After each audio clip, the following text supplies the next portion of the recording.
அப்ப சத்தியத்தை பத்தியும் தர்மத்தை பத்தியும் நம்ம யார் சொல்லி கொடுத்துருப்பா? ராமன் வாழவே தான் அதை நம்ம படிச்சுட்டு இருக்கோம். இப்ப கண்ணனே இல்லை, அப்ப கீதையை பத்தி யாரும் சொல்லியிருப்பா? வியாசர் பிறந்து கீதையை எழுதி வைக்கலைன்னால் கண்ணன் மாட்டுக்கு சொல்லியிருப்பார், யுத்தம் முடிஞ்ச பிறகு கடமை போயிருப்பார். நமக்கார் எழுதி வைக்கிறது அதை ஒருத்தர் சொல்லியிருக்கார். அப்போ ஒரு பெரிய சொத்து எனக்கு கொடுத்துருக்காரு இல்லையா? கொடுத்ததுக்கு நன்றி உணர்வு காட்டணுமா இல்லையா? நன்றியே இல்லாம எல்லாத்தையும் அனுபவிச்சுட்டு இருந்தா அது ஜெரிக்குமா? கொஞ்சம் சொல்லுங்க. ஜெரிக்காதோ இல்லையோ? ஒருத்தர் எனக்கு சோறு போடுறாருன்னு சொன்னா நன்றியோட இருந்தா தான் ஜெரிக்கும். அவர் ஒன்னும் திரும்ப சோறு கேட்கல, காசும் கேட்கல, நன்றி உணர்வோடு இருக்குன்னு சொல்றார். அதனாலதான் அந்தந்த நாள்ல அவரவர்களை நாம நினைக்கணும். நம்ம நாட்டுல மட்டும்தான் இது இது ஒரு புது மோகத்துல பாத்தீங்கன்னா அப்பாவுக்கு ஒரு நாள் இருக்கு, காதலன் காதலிக்கு ஒரு நாள் இருக்கு. இந்த மாதிரிலாம் தனித்தனியா நாள் வச்சுட்டா அந்த நாள்ல என்ன பண்ணணும்னா ஒரு அட்டை அமிச்சா போதும். அதுதான் அந்த நாளுக்கே மகாத்மியம். நிறைய அட்டை விற்பனை ஆனோம், அதுக்காக ஏற்பாடு பண்ணா மேற்கத்தி நாள்ல இந்த நாள்னு வச்சா நம்ம நாட்டுல ஏன் சாமி அந்த மாதிரி நாள் இல்லை? அம்மாவுக்கு நாள், அப்பாவுக்கு நாள், அது போலலாம் ஒண்ணு நாளே இல்லைன்னா நாங்க 365 நாள் நினைச்சிட்டு இருக்கோம். அதனாலதான் தனியா ஒரு நாள் வைக்கல. நீங்க 364 மறந்து போயிட்டீங்க, ஒரே ஒரு நாள் தான் நினைக்கிறீங்க. இவ்வளவுதான் வித்தியாசம். என்னைக்கும் வேலைக்கு போறதுக்கு முன்னாடி நமஸ்காரம் பண்ணிட்டு தான் போயிருக்கோம். இது தனியா ஒரு நாளே தேவையில்லை. இப்போ என்னைக்குமே பூஜை பண்ணிட்டு தான் போவோம். ஏதோ வாரத்துல ஒரு நாள் பூஜை பண்ற பழக்கம் இல்லை. இது தினமுமே பெருமான நினைச்சிட்டு தான் இருக்க போறோம். ஒரு நாள்னு தனித்தன்மை கூடவே கூடாது. எல்லா நாளும் அவர்கள் நாள் தான். எப்போதும் பகவான் நினைச்சிட்டு இருக்க போறோம். இங்க ஆன்மீகம்ங்கிறது ஒரு வாழ்க்கை முறை. அது அறிவியல் படிப்பாட்டம் இல்ல இப்ப கணக்கு படிப்பாட்டம் ஒரு படிப்பில் ஆன்மீகம். இங்க சாதாரணமா எல்லாரும் அப்படி வச்சிருவா. கல்லூரிக்கு போனா இன்னது கணக்கு பாடம் படிக்கிறோமோ இல்லையோ, அது போல பௌதிக பாடம் படிக்கிறோமோ இல்லையோ, ஆன்மீக பாடமும் படிங்கோ அப்படிங்கிறது இல்லை. இது ஆன்மீகம்ங்கிறது வாழ்க்கை முறை. நம்ம பிறந்த நிலையிலிருந்து மெதுவா தெரிஞ்சுட்டு வாழ வேண்டிய முறை. அதனால இதனுடைய வேறுபாடு, நம்ம நாட்டினுடைய அடிப்படையே வேற. எல்லா நாடாட்டும் இந்த நாடு கிடையாது. இந்த சனாதன தர்மத்தின் அடிப்படையே வேற. மற்றதை போல வெறும் பிரச்சாரம் பண்ற மதமே இது இல்லை. ஒவ்வொருத்தனும் தனி மனிதன் ஒழுக்கத்தோட வாழ வேண்டிய மதம். அப்படி வாழ்ந்தாத்தான் இந்த சனாதன தர்மத்துக்கே ஏற்றம் ஏற்படும். 4வது 5வது பார்த்தோம், ராஷ்டிரம், சுவாமி நன்னா இருக்கணும், அமாத்தியன் மந்திரி நன்னா இருக்கணும், சுகிருத்துகள் நன்னா இருக்கணும், கோஷம் நன்னா இருக்கணும், சொத்து கஜானா நன்னா இருக்கணும், ராஷ்டிரம் நன்னா இருக்கணும். அப்புறம் 6வது வனதுர்கம் நன்னா இருக்கணும், மதில் நன்னா இருக்கணும். ஒரு நாடு நன்னா இருக்கணும்னா எல்லைய நன்னா பாதுகாக்கிறதுக்கு உண்டான கிரிதுர்கம், வனதுர்கம், ஜலதுர்கம். நம்ம நாட்டுக்கு தனி சிறப்பு பாருங்க. 3 பக்கம் ஜலதுர்கம். நம்ம தீபகற்பமோ இல்லையோ, 3 பக்கத்துல தண்ணீர், வடக்கு பக்கம் கிரிதுர்கம், அப்படியே மலை. ஒரு பக்கம் உள்ளே வர முடியாது. கடலை தாண்டனாலும் கஷ்டம், மலையை தாண்டனாலும் கஷ்டம். ஆனா இதை தாண்டிதான் நமக்கு ஆபத்து இருக்கு. இந்த 3 இப்ப இல்லைன்னா இந்த ஆபத்து எப்படி இருந்திருக்கும் பாருங்க. நம்ம வெறும் நிலத்தோட மட்டும் இருக்கிற நாடா இருந்திருந்ததுன்னா இன்னும் எத்தனையோ ஆபத்துக்கள். பகவான் அன்னிலிருந்தே பாரத தேசத்துக்கு எத்தனையோ நல்லது பண்ணியிருக்காரு. முதல்ல பாதுகாப்பு கருதி பார்க்கணும். இன்னொன்னு, உலகத்துல ஒவ்வொரு இடத்துல எத்தனை ஆபத்து இருக்கு தெரியுமா? கண்டிப்பா நிஜமா அமைதி பூங்கான்னா நம்ம நாடுதான் அமைதி பூங்கா. அப்பப்போ மேடையில பேசுவாள், நம்முடைய நாடு அமைதி பூங்காவாக திகழ்கிறது. நிஜமாவே திகழ்றது, அதெல்லாம் ஒன்றும் சந்தேகம் இல்லை. இப்போ பின்ன அங்கங்க அப்பப்ப வெடிக்கிறதே, குண்டெல்லாம் வெடிக்கிறதே, 10 பேர் போயிட்டா 100 பேர் போயிட்டாள் என்ன? 120 கோடி மக்களுக்குள்ள அது இருக்கிறது ரொம்ப நிறைய எண்ணிக்கை. அதற்குள்ள அப்படி இப்படி 1-2 நடக்கத்தான் நடக்கும். ஆனா செய்தித்தாளை எடுத்து அதுவே தான் இருக்கேன்னால் நல்லதவ போடல, அதுக்கு என்ன பண்றது? எத்தனையோ நல்லது நடக்கத்தான் நடக்கிறது. அது இல்லையே. இல்லைன்னா எப்பவுமே தீயது இருந்தா தான் வெளிச்சத்துக்கு வரும். நல்லதா நடக்கிறதெல்லாம் வராது. அதுக்கு நல்லது நடக்கலன்னு நினைச்சுட கூடாது. எத்தனையோ கண்டுபிடிப்புகள் வருது, எத்தனையோ பேர் நல்லவாளா இருக்கா, அதெல்லாம் போடுறது இல்லை. போடணும்னா புஸ்தகம் தான் போடணும். செய்தித்தாள்ல 4 பக்கத்தெல்லாம் வச்சு போட முடியாது. அதனால அதை பார்த்துட்டு எல்லாமே கெட்டதாத்தான் நடக்கிறதுன்னு நினைச்ச கூடாது. எத்தனையோ இடத்துல எத்தனையோ நல்லதுகள் நடந்துட்டு இருக்கும். நான் ரொம்ப நாள் ஒழுங்கா வண்டி ஓட்டினேன். எந்த காவல் அதிகாரியாவது நீ நன்னா ஓட்டின, இந்த நல்ல சான்றிதழ்னு கொடுத்தாரா? ஒரே ஒரு நாள் தப்பா ஓட்டச்சேதானே பிடிச்சுன்னு போயிட்டாரு. ஓ, உலகம் முழுக்க தப்பா ஓட்டுறதேனா? நானே ஒழுங்காதான் ஓட்டிருந்தேன். ஒரு நாள் தப்பு பண்ணாதான் பிடிச்சுப்பா. நல்ல நாள்ல யாரும் பாராட்டு தரமாட்டா. கெட்டது நடந்தா மட்டும்தான் குட்டு கிடைக்கும். ஞாபகம் வச்சுங்க. அதுக்குன்னு கெட்டதுதான் நடக்கிறதுன்னு நினைச்சுடக்கூடாது. எத்தனையோ நல்லது இருக்கு. நல்லது நடக்கிறது, அதுக்குள்ள நாமும் ஒரு பங்கு எடுத்துக்கணும்னா தான் நல்லா நம்மளால பண்ண முடியும். கெட்டதே இருக்குன்னு நினைச்சிருந்தோம்னு வச்சுங்க, கூடாது. நீங்க ஒரு இடத்துல வேலை பார்க்குறீங்க, வேலை பார்க்குற இடத்துக்கு நன்றியோட இருக்கணும். நாம ஒருத்தர் இடத்துல பாடம் படிக்கணும், அந்த வாத்தியார்கிட்ட நன்றியோட இருக்கணும். சில பேருடைய தப்பான கொள்கை என்ன தெரியுமோ? வேலை பார்க்கிற நிறுவனத்தை குத்தம் சொல்லிட்டே சம்பளம் வாங்குறது. பண்ணக்கூடாது, ஜெரிக்காது. எந்த வாத்தியார்கிட்ட பாடம் படிக்கிறோமோ அவரை தப்பு சொல்லிட்டே பாடம் படிக்கிறது ஜெரிக்கவே ஜெரிக்காது. ஏன்னா அவள் ஜெரிக்காதுன்னா நான் ஒண்ணு திட்டலையே, அவளை அடிக்கலையேன்னா மனதளவுல கூட நினைக்க கூடாது. நினைத்தா அவ சுகிருத்து படுத்து சௌஹார்தம் படுத்து இல்லையோ, அவன் நன்னா இருக்கணுங்கிற நினைவு படுத்தே. முதலாளியும் நன்னா இருக்கணும், நானும் நன்னா இருக்கணும், எங்க வாத்தியாரும் நன்னா இருக்கணும், நானும் நன்னா இருக்கணும், நம்ம வீட்டுல வேலை செய்யறவனும் நன்னா இருக்கணும், நாமும் நன்னா இருக்கணும் அப்படிங்கிற எண்ணம் தான் சௌஹார்தம். இதை பண்ண பண்ண கஷ்டமா இருக்கும், முதல்ல கஷ்டமா இருக்கும். ஆனா பண்ணி பார்த்தீங்கன்னா தான் எவ்வளவு ஆனந்தப்படுறோங்கிறது தெரியும். அந்த நாள்ல இருந்து யோகிகள்லாம் மனம் லேசா சிறகடிச்சு பறக்கிறாப்புல ஏன் இருந்திருக்கான்னா அவளுக்கு இதை போல சிந்தனைகளே கிடையாது. இந்த சின்ன சின்ன விஷயத்தெல்லாம் அவ விடவே விட்டுடுவாள். சின்னதை நம்ம பிடிச்சிருந்தோம்னா அதுக்கப்புறம் பெருசை விட்டுடுவோம். சிலதைத்தான் நம்மளால பிடிச்சிக்க முடியும். சின்ன சின்ன தாழ்ந்த விஷயங்களை பிடிச்சுட்டு பெருசு எல்லாத்தையும் பறி கொடுத்துட்டோம்னா செய்யக்கூடாது இல்லையா? அப்ப ராஷ்டிரம், வனதுர்க்கம், நாடை சுத்தி இருக்கக்கூடிய அகழிகள், அது தண்ணீர் அகழியா இருக்கலாம், காடு அகழியா இருக்கலாம், கிரி மலைகளா இருக்கலாம், இதெல்லாம் ஒரு நாட்டுக்கு மிகவும் முக்கியம். கடைசியா பௌரஸ்ரேணி, ஏழாவது பிரஜைகள். நல்ல பிரஜைகளா இருக்கணும், நல்லவர்களா, ராஜாவினிடத்தில் அன்புடையவர்களா, ராஜாவுக்கு பிரஜைகளிடத்தில் அன்பு, பிரஜைகளுக்கு ராஜாவினிடத்தில் அன்பு. இந்த 7 இருந்தா தான் ராமராஜ்யம். நன்னா ஞாபகம் வச்சுக்கோ. இந்த 7 அடையாளங்களும் நன்கு இருக்கணும்.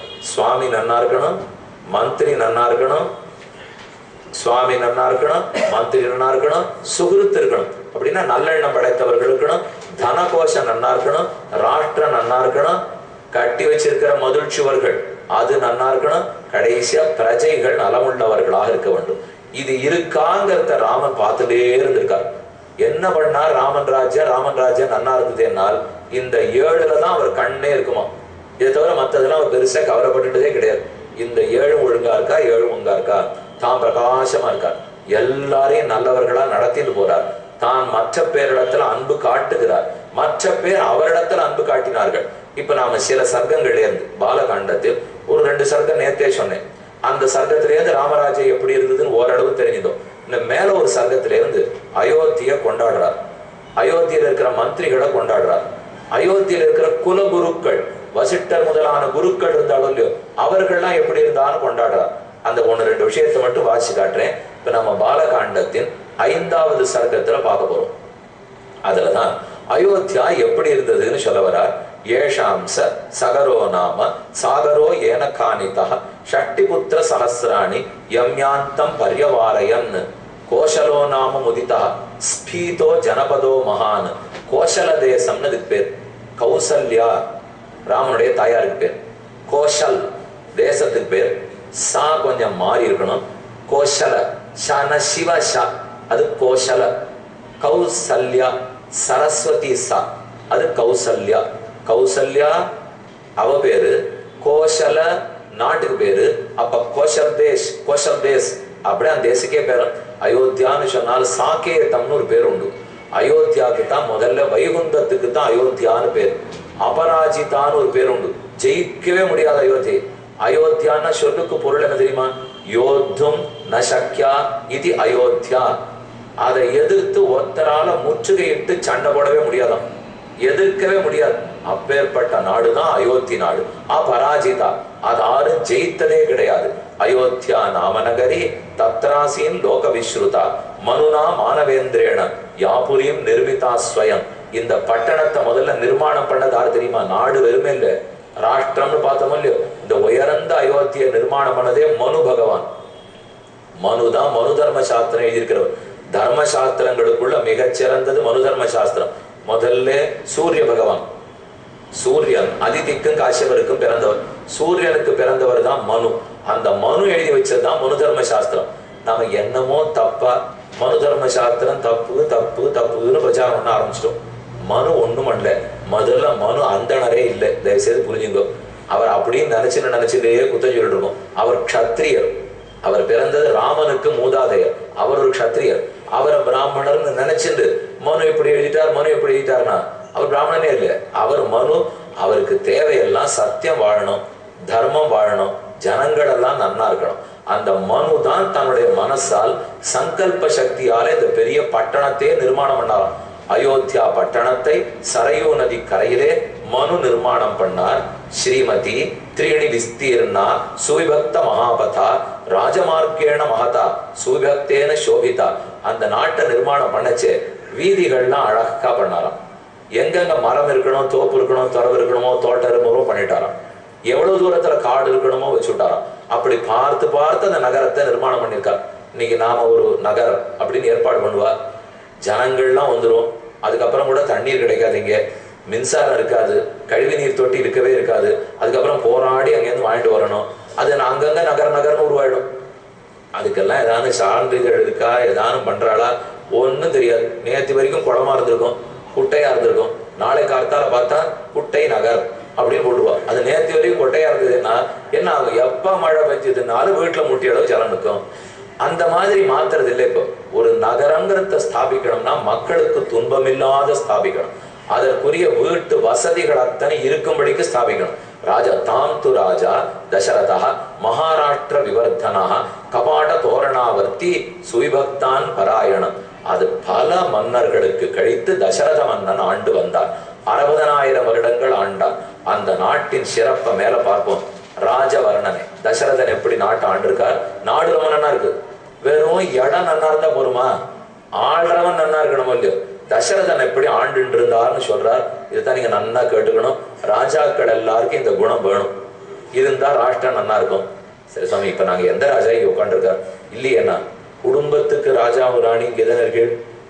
அவ எல்லாரும் இருக்காளவில் இங்க ஒன்றும் சந்தேகம் இல்லையே. இப்போ அப்ப அந்த குடும்பத்தை ஒரு ராஷ்டிரமா வச்சுங்க.